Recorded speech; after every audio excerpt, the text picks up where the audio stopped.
Mana ada roh Tuhan sudah ada kebebasan.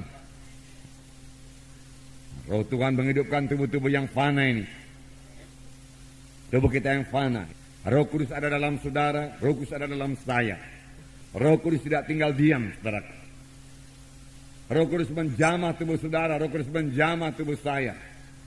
Sehingga segenap anggota tubuh saya berfungsi dengan baik. Anggota tubuh saudara berfungsi dengan baik.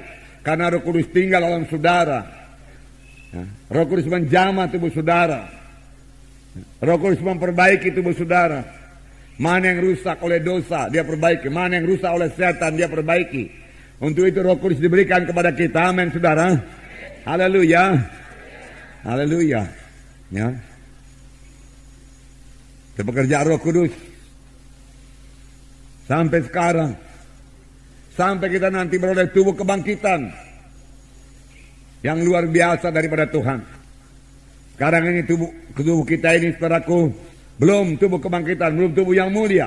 Tapi, saudaraku, sebagai anak-anak Tuhan, tubuh kita ini biar dikuasai oleh Roh Tuhan. Kalau tubuh kita dikuasai oleh Roh Tuhan, kita kuat, kita sehat, kita berkemenangan. Dan penyakit, saudaraku, tidak berkuasa atas kita, saudara. Puji Tuhan. Nah, saudara yang kasih dalam nama Yesus, oleh sebab itu kita perlu memiliki persekutuan yang erat dengan Roh Kudus. Rasakan selalu kehadiran Roh Kudus dalam hati saudara. Karena dia tinggal dalam saudara. Anugerah Tuhan Yesus Kristus, kasih Allah Bapa dan persekutuan Roh Kudus adalah menyertai saudara sekalian. Bersekutu dengan Roh Kudus. Dengar suara Roh Kudus. Sebab firman Tuhan berkata, seberapa banyak anak-anak Tuhan dia dipimpin oleh Roh Kudus. Roh Kudus hidup, saudara. Dia berkata-kata, sama sebagaimana Yesus berkata-kata, Roh Kudus berkata-kata kepada saudara. Dan kita perlu mematuhinya. Firman Tuhan berkata, pada hari ini jikalau kamu mendengar suaranya, janganlah kamu mengeraskan hatimu. Patuhi suara Roh Kudus, itu membawa kemenangan pada saudara. Membawa kehidupan kepada saudara. Membawa keberhasilan kepada saudara. Membawa kuasa kepada saudara. Membawa urapan kepada saudara. Amin. Haleluya. Membawa kesembuhan bagi saudara. Haleluya. Oh, haleluya Yesus. Syukur Tuhan. Haleluya. Luar biasa Roh Kudus. Sepanjang saudara membiarkan dia memimpin saudara. Luar biasa pekerjaan dalam hidup saudara. Sepanjang saudara biarkan saudaraku dia menguasai saudara. Maka dia akan mengerjakan perkara yang besar dalam saudara.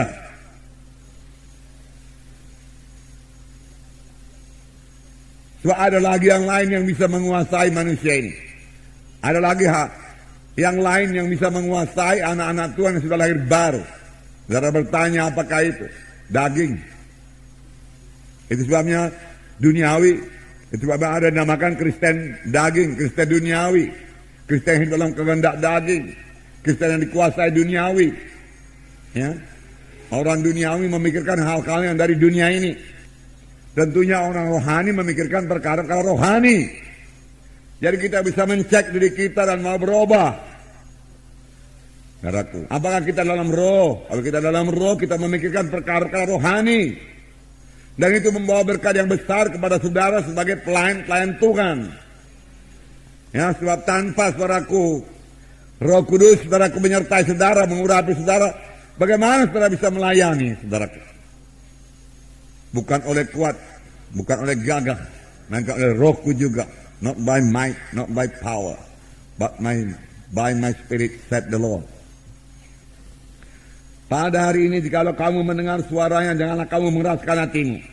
Dan firman Tuhan memberikan contoh, Paulus memberikan contoh mengenai bangsa Israel yang sudah dikeluarkan Tuhan dari tanah Mesir, dari tanah perbudakan, tapi tidak sampai ke tanah Kanaan, binasa di padang belantara karena mereka mengeraskan hatinya. Tidak mau mematuhi suara Tuhan karena tidak masuk dalam akalnya. Saudaraku, banyak orang Kristen diperintah oleh pikirannya atau oleh akalnya, saudaraku. Padahal iman itu, saudaraku, tidak masuk di akal kita. Kita sudah belajar mengenai iman. Iman, saudaraku, bertentangan dengan pikiran manusia ini. Iman juga bertentangan dengan perasaan. Kalau kita memakai perasaan kita, dengan mudah kita ditipu oleh setan. Tapi, dengarkan baik-baik. Sepanjang kita berjalan dalam roh, yaitu membiarkan Roh Kudus menguasai kita, memimpin kita, saudaraku, maka daging tidak akan menguasai kita. Amin. Dan penyakit juga tidak menguasai kita. Amin. Daging tidak menguasai kita. Amin. Penyakit tidak menguasai kita. Amin. Haleluya. Katakan, saya mau berjalan dalam roh Tuhan. Maka perkara daging, kehendak daging tidak bisa menguasai saya. Juga penyakit tidak bisa menguasai saya. Haleluya. Haleluya Tuhan. Ya, firman Tuhan juga berkata, jika kamu hidup dalam daging, kamu akan mati kelak. Kamu akan mati kelak. Bertobat, jadilah orang rohani. Tetapi kalau dengan roh kamu mematikan perbuatan tubuh, maka kamu akan hidup.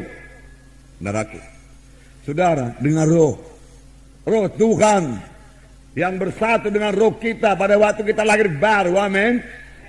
Ya, sebelum kita lahir baru, roh kita mati.